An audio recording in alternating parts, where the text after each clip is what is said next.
I didn't notice the eviction notice right away. I was too busy kicking my boots off and dropping onto the mattress I called a bed.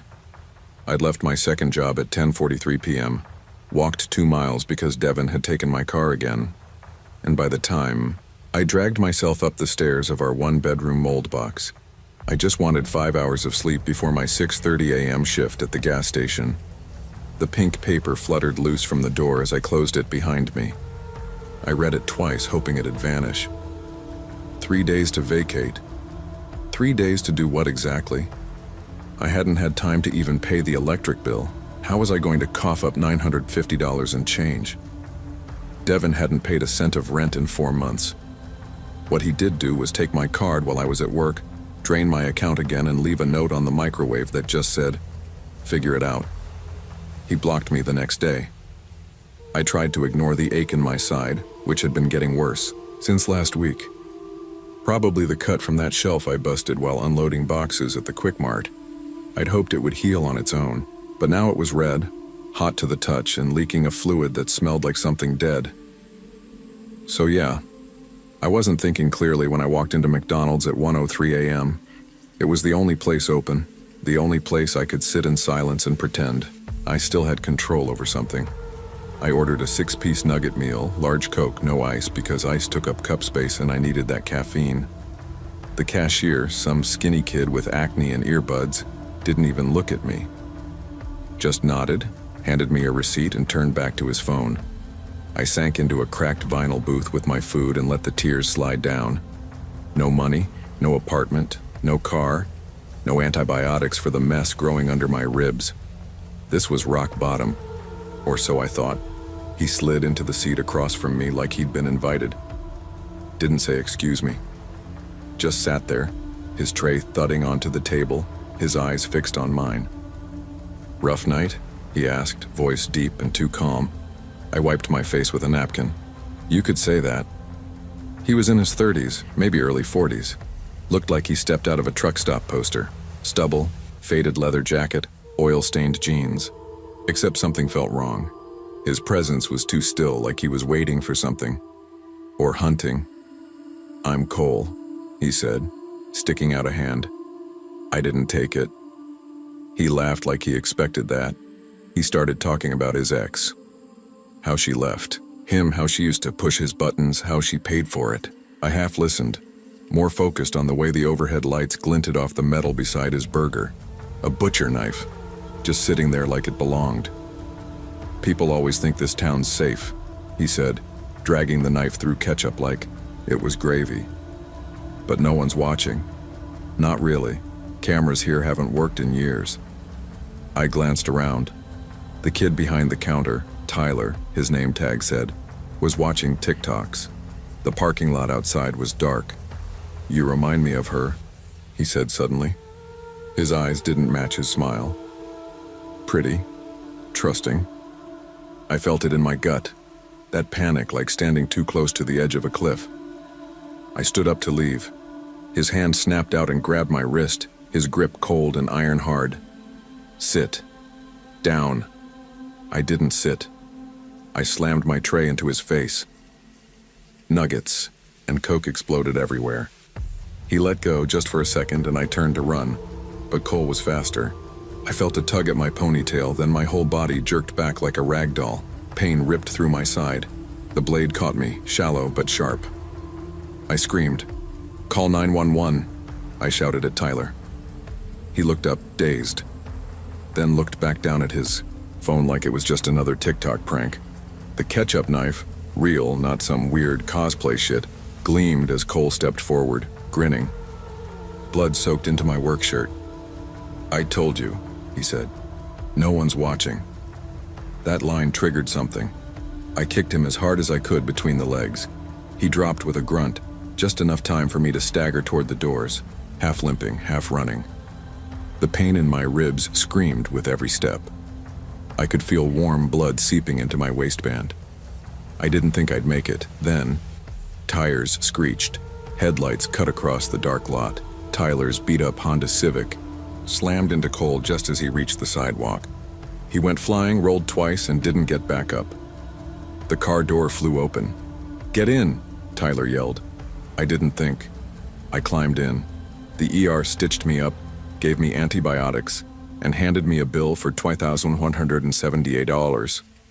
I handed them the last $800. In my account, the same money Devin hadn't touched yet. They still sent me to collections, no insurance, no job. Got fired for missing 2 shifts. Landlord changed the locks the next day. As for Tyler, corporate fired him for unauthorized use of company time and resources. Translation: hitting a predator with his own car didn't fit McDonald's brand image. Cole? Gone. Vanished. Cops showed up 45 minutes after the call. Found his knife, his tray, even his fingerprints on my wrist. But no body, no arrest. Maybe it was a misunderstanding, they said. Tyler and I kept in touch for a week. We got fries once, talked about leaving Black Creek. Then his mom made him move in with an aunt out in Ohio. The night faded into rumor. A local Facebook group said I staged it for attention. I started keeping a bloodstained napkin in my wallet, one of the ones I used to stop the bleeding. Some days it reminds me I'm alive. Other days it reminds me no one's coming to save me. I go back to that McDonald's sometimes. Same booth, different nuggets. I never stay long. My side still aches when it rains. The infection left a mark. Raised skin, nerve pain. A shelter took me in for a while. Now I bounce between couches, apps for gig jobs, and sometimes I sleep on buses. Black Creek hasn't changed. The streetlights flicker. The ice cream machine's still down and the cameras still broken. I wonder if Cole ever found someone else. I wonder if next time they'll be too polite to kick him. When I think about that night, I don't feel brave. I feel lucky. Poverty doesn't give you room to be brave. It gives you choices. Fight or bleed quietly. I fought. And this town, this country, this world, it didn't care, but Tyler did. Just for 1 minute. And that minute saved my life. So I keep going. Because sometimes survival is the only protest you've got.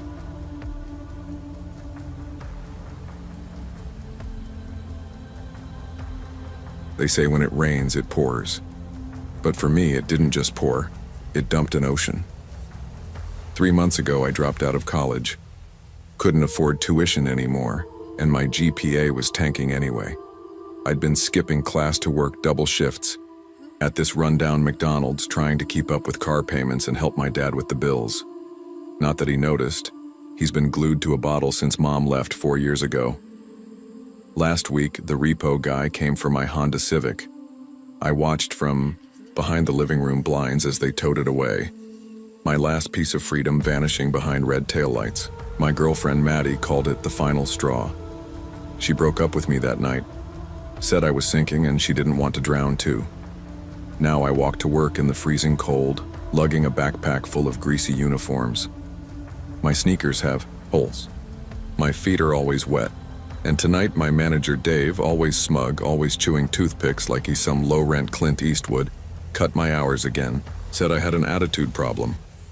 I'm 19, broke and mopping up ketchup stains in a fluorescent lit hellhole that smells like fryer oil and stale meat.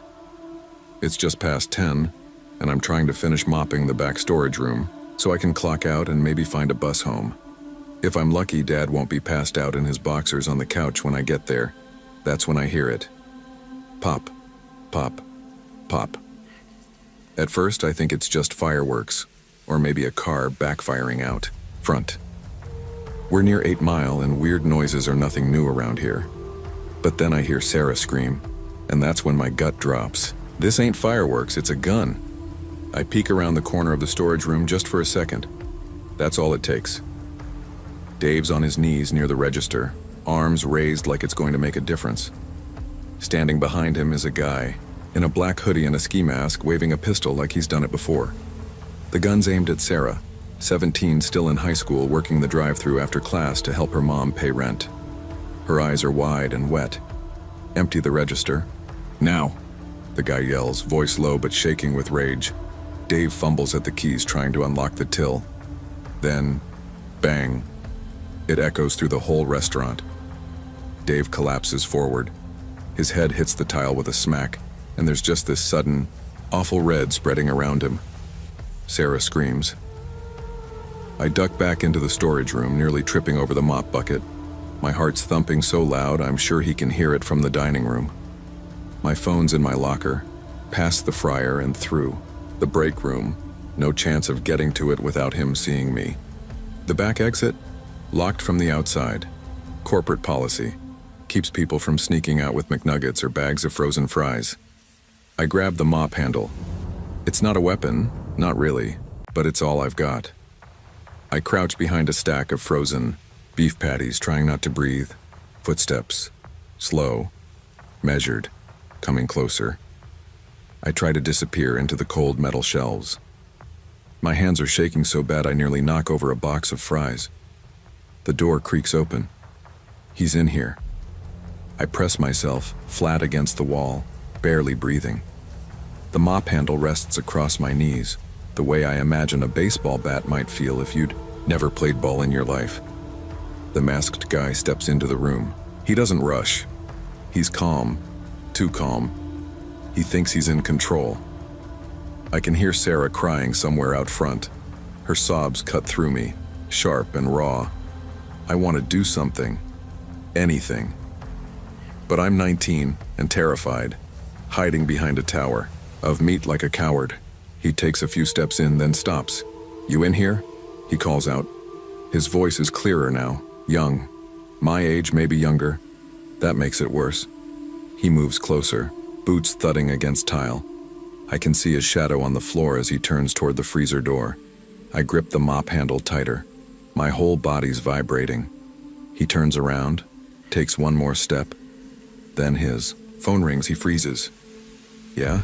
he answers, voice irritated. Pause. "No, it's fine. One more. There's someone in the back." He starts walking toward the freezer. If he opens it, he'll find me, and I'm dead. My breath comes in fast, too loud. I know it. He'll hear. Then I remember something dumb, but maybe useful. Dave kept the fire alarm key in his jacket. I saw him hang it up in the break room. If I can just get there, set it off, it might scare him. Maybe even draw someone's attention. But that means leaving this spot, moving fast, drawing attention. It's a gamble, but right now, everything is. The second he turns toward the freezer, I move. I bolt. The mop clatters to the floor as I slide, past the fryer and into the break room, nearly knocking over a tray of half-wrapped burgers. Behind me, I hear him shout, "Hey!" I grab Dave's jacket off the hook, digging through the pockets until my fingers close around the plastic fire alarm key.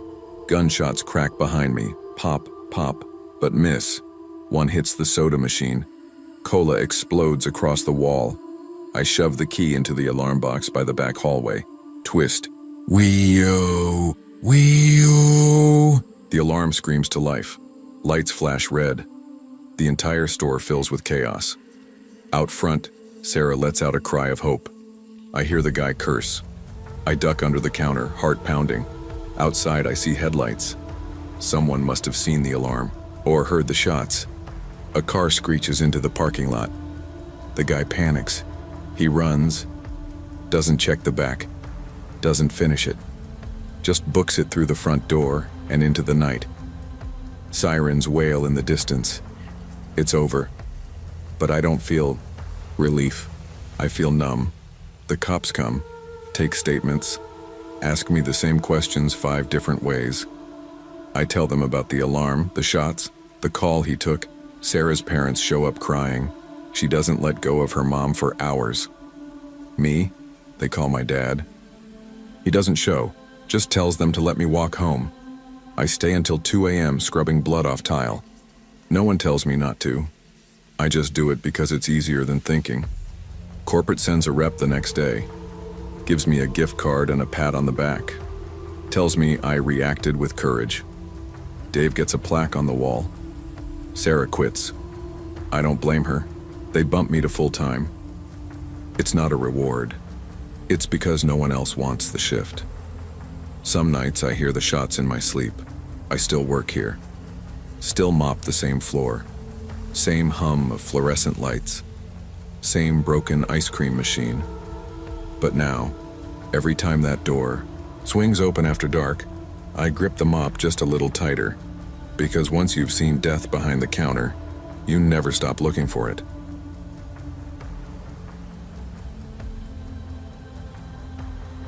You don't grow up dreaming of working at a 24-hour McDonald's in the middle of nowhere. I sure as hell didn't.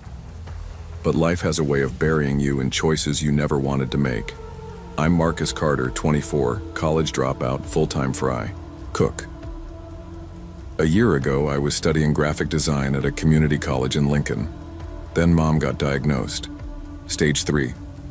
Chemo wasn't just brutal on her, it wiped us out financially. I dropped out, picked up shifts wherever I could. Now I sling nuggets and mop floors in a grease-soaked hellscape on the edge of I-80, the McDonald's. I work at, it should have been condemned years ago. The ceiling tiles are stained brown. The ice cream machine hasn't worked since Obama was in office, and the fryers hiss even when they're off. We lose power when it rains. The dining area smells like wet cardboard and sour ketchup, and still somehow it's the best paying gig I could get in town. Jenna works nights too, usually at the register. She's sarcastic, sharp, and way too cool to be here. Probably the only reason I haven't lost my mind completely. My manager, Rick, is a chain-smoking zombie who clocks in just long enough to bark orders and disappear to do paperwork in his truck. Last week, my girlfriend told me she wanted a break. What she meant was, I'm done watching you fall apart. So here I am. Stuck. Broke. Tired. Just trying to make it through another shift without passing out or catching fire. But lately, this place has been getting weirder.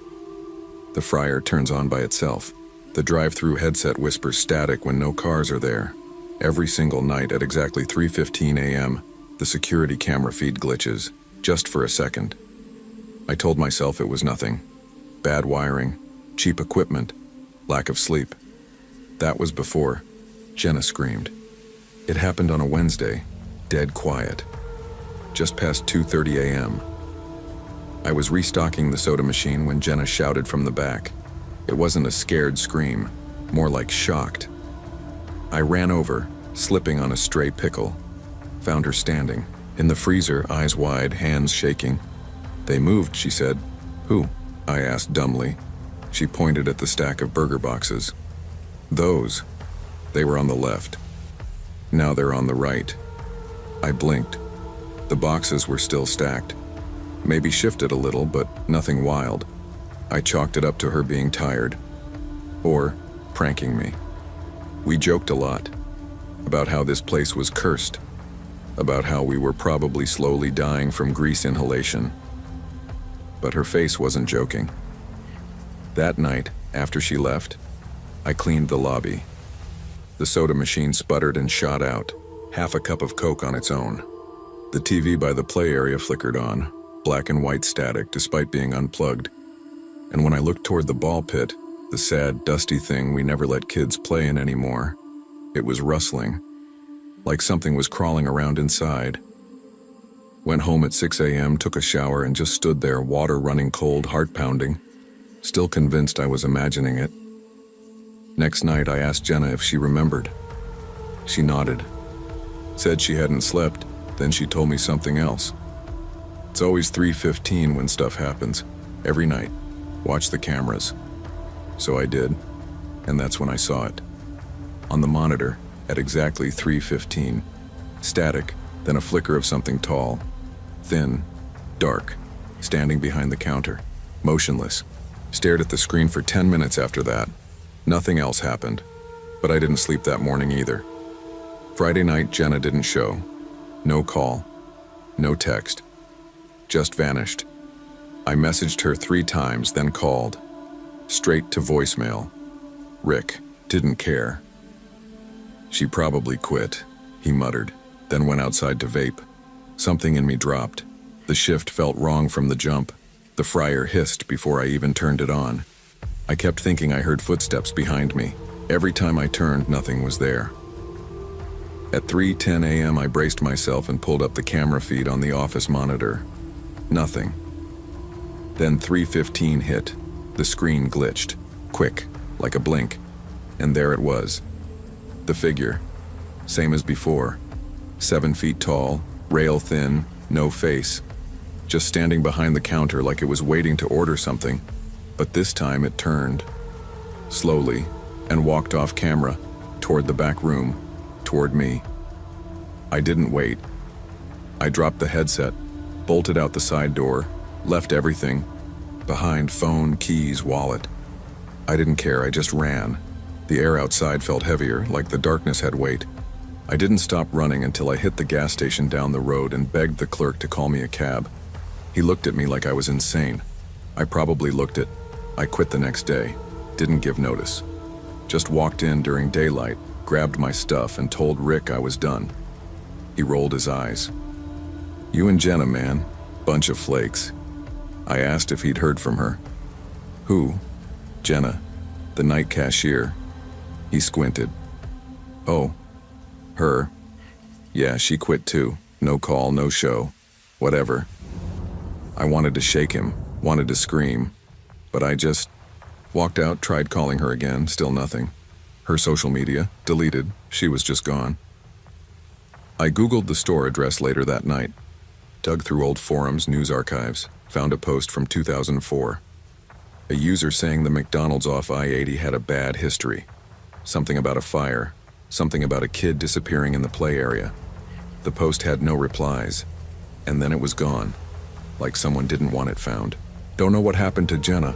I don't know what I saw that night, but I know this. Something's wrong with that McDonald's. Something that's not electrical, or sleep deprivation, or stress. Something lives there. Not a ghost. Ghosts are people. This thing wasn't. It was older, hungrier.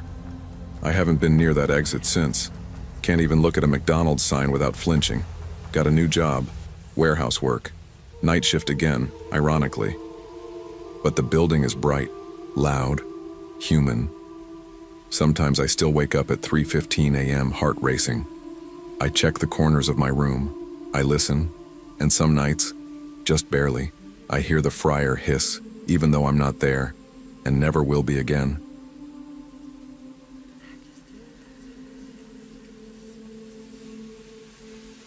Before all this started, before Dante, before the curse, before the closet, I was just another burnt-out college dropout sleepwalking through a night shift in a city that never shuts up. I'm Jamie Ruiz, 22, Las Vegas local, mountain, of student debt and current drive-thru operator at the worst McDonald's on the Strip. It's wedged between a pawn shop and a motel that charges by the hour. Classy. The fryer's always leaking, the AC hasn't worked since New Year's, and the night manager, Reggie, keeps threatening to fire me because I don't smile enough. I went to UNLV for 2 semesters, majoring in journalism, thinking I'd write deep stories about corruption and human struggle. Then mom's diabetes landed her in the ICU and rent jumped $200. I dropped out, grabbed the nearest job, and boom, here I am. Slinging nuggets to drunk tourists at 2 a.m. and wondering if this is the best I'll ever do. Every night is the same until he pulls up. It's 2:12 a.m. on a Thursday when a beat-up Silverado rolls into my lane. The window comes down and there he is, Dante Vega. Tatted biceps the size of Thanksgiving turkeys. Wild, sweaty hair. A grin that could sell tickets. He orders a McFlurry.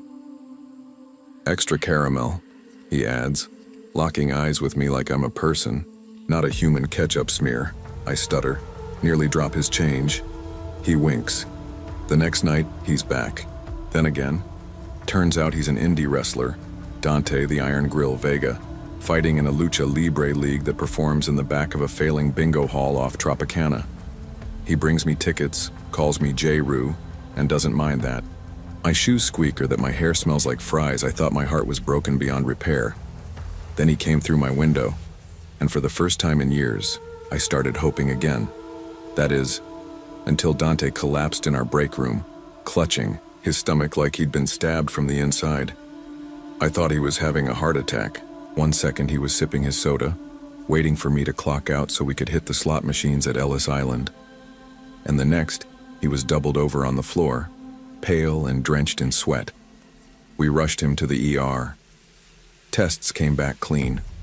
No ulcers, no appendicitis, no food poisoning. Maybe stress, the doctor said, and drink more water.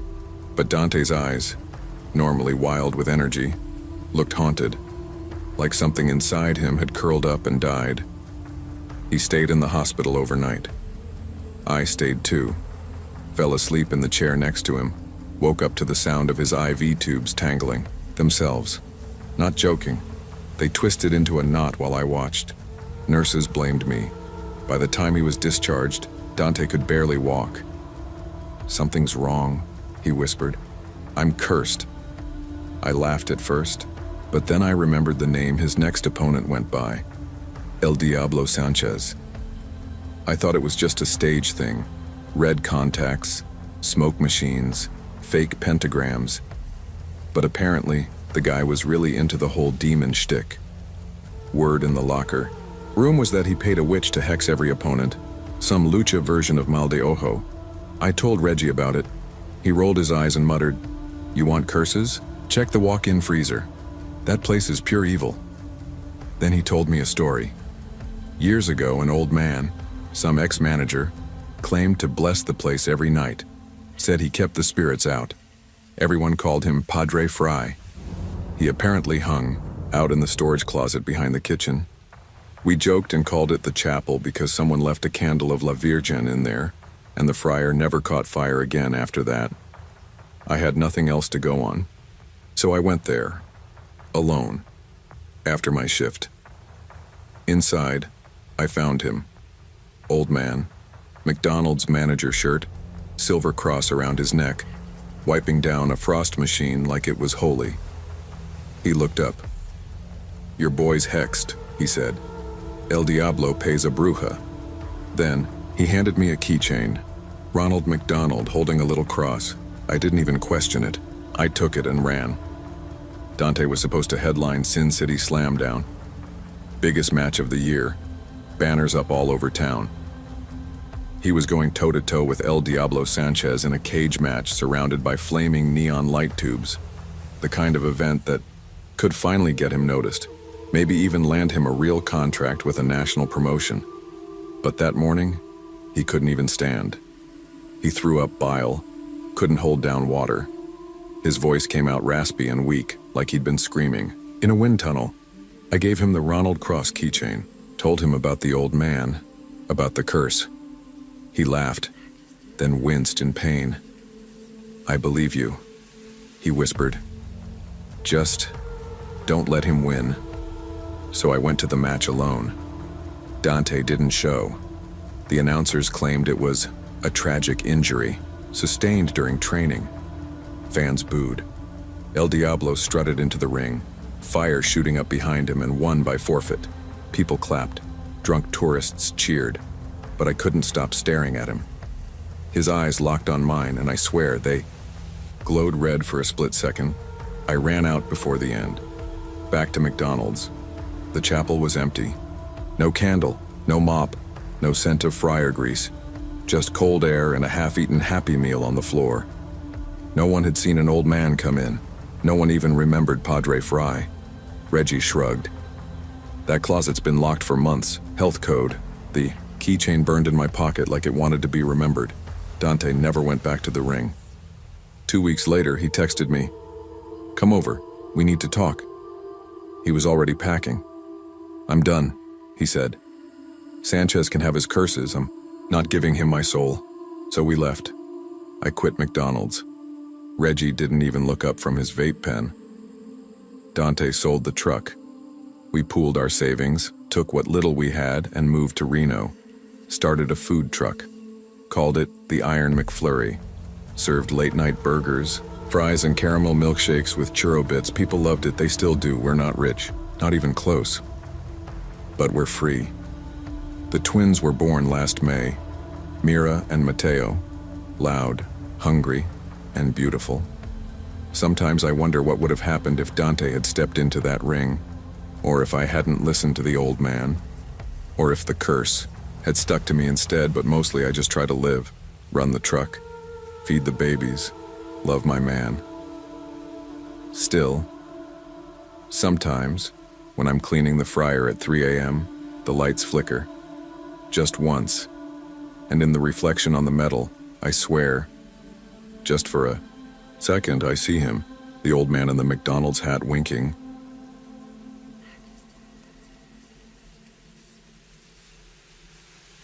I used to want to be a doctor.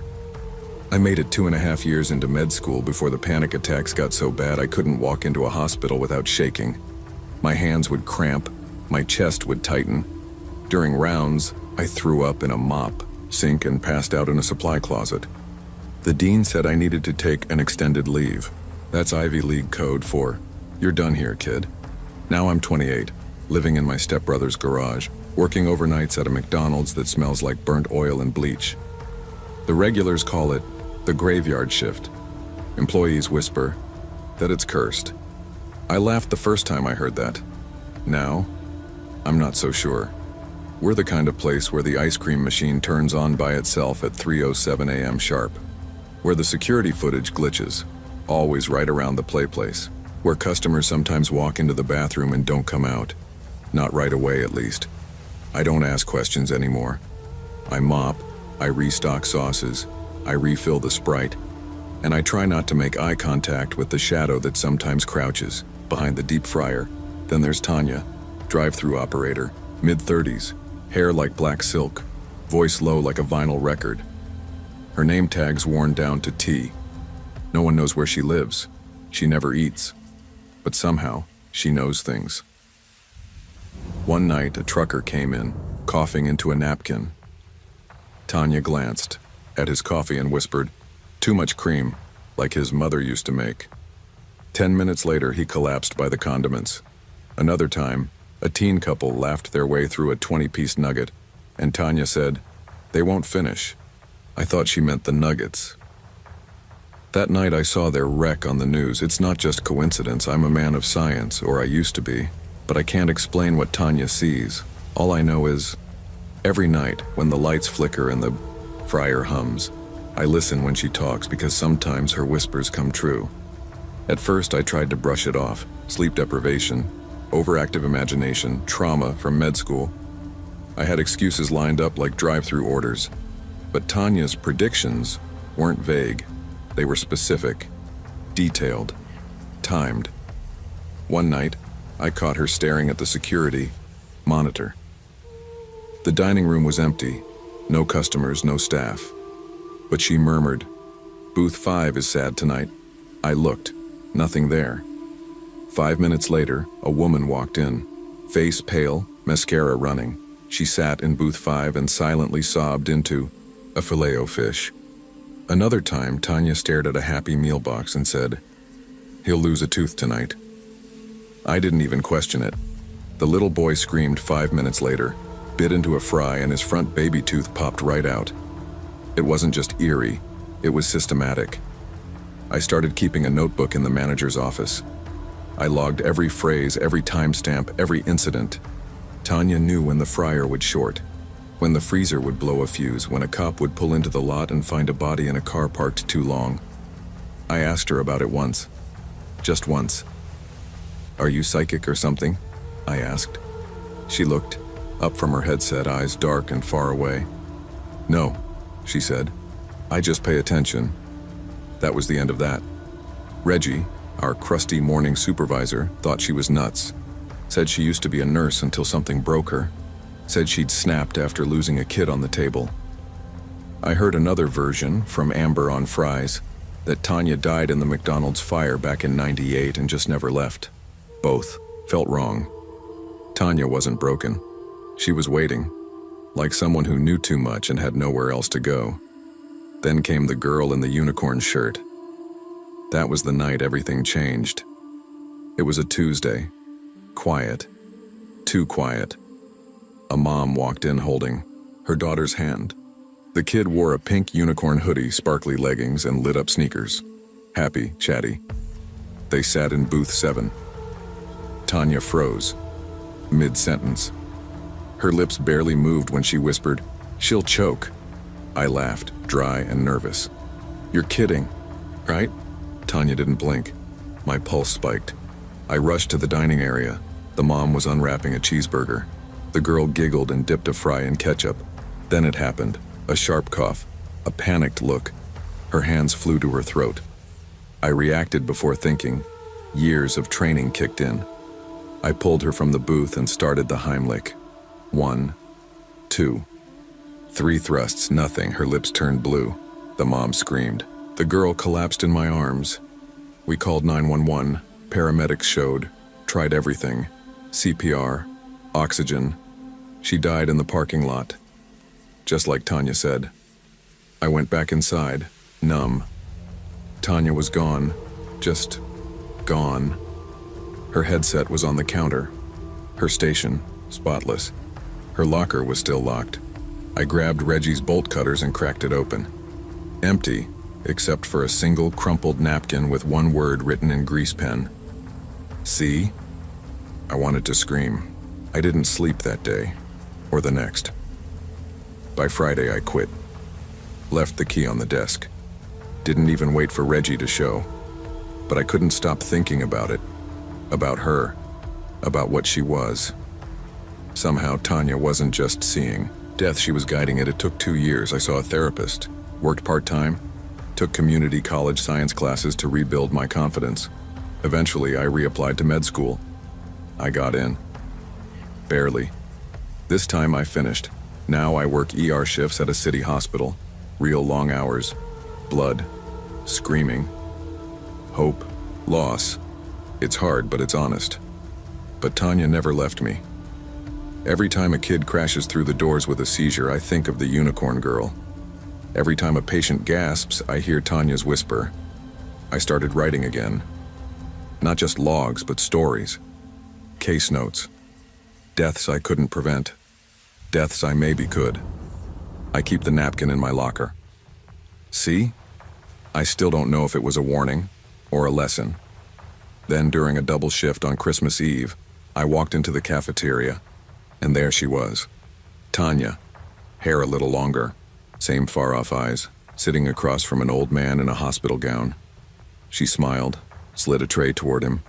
A perfectly unwrapped McDonald's cheeseburger. I don't know what she is. An angel? A ghost? Something older? All I know is, she didn't acknowledge me. Just sat there, calm and kind, like she'd done this 100 times before. Like she belonged. The old man took a bite of the burger, smiled, cried, and then he slumped forward, peaceful. The monitors screamed down the hall. By the time I ran back, they were both gone. No one had seen her. No burger, no tray. Just an empty seat. Sometimes I wonder if Tanya still works the night shift somewhere. Someplace forgotten. Someplace glowing under flickering golden arches. And when I feel the pull of doubt, the weight of failure, I remember her final whisper. You don't. Choose what you see, only what you do about it. That's the oath I follow now, even when the fries go cold.